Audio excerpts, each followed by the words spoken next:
Hi, this is Charting Man Dan of TheChartGuys.com, home of technical analysis education. Click the link for a free week trial, no credit card required, and gain access to our multiple live broadcasts daily, community chat room, educational videos, nightly watch lists, and more. Invest in your education and future and join the community today. Checking back in on Facebook, yet another day of weakness. We did close above that middle Bollinger Band by 7 cents, but you can see it certainly is not in a convincing way by the bulls. Huge upper wick for the second day in a row, and we've pretty much seen weakness 5 days in a row now on Facebook. So resistance is the high of today, up at 122.10. This middle Bollinger Band is going to keep dropping rapidly, so tomorrow it will be in the mid 120s, and it will start the day as support, likely by default because it is dropping so rapidly. So it is a bullish break above that resistance, but not confidence building at this point. Weekly time frame still weak.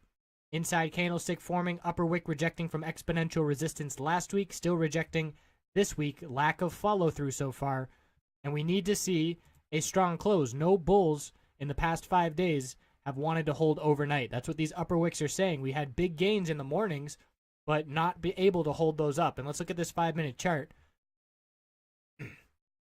And there's those clear big gains first thing, an hour and a half of straight upside, and it was significantly stronger than SPY. You compare it to SPY, and SPY had a big dump there in the first 10 minutes and then rallied, and Facebook hardly saw that action. It saw a big drop, but a big lower wick, bulls buying the dip.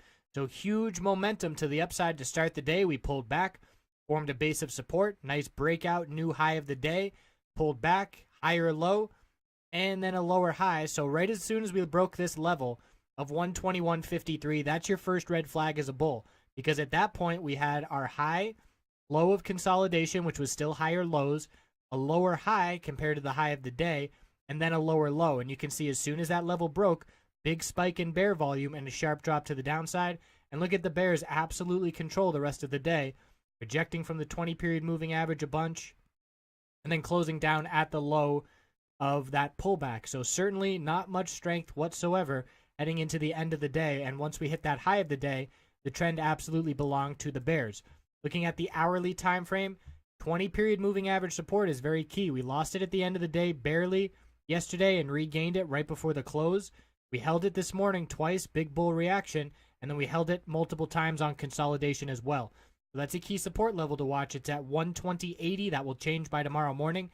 Keeping an eye on the hourly support, keeping an eye on the daily middle Bollinger Band, and we need to see a close up near the high of the day to signal that sentiment has shifted enough for the bulls to be confident overnight. I appreciate you watching. We'll see you tomorrow.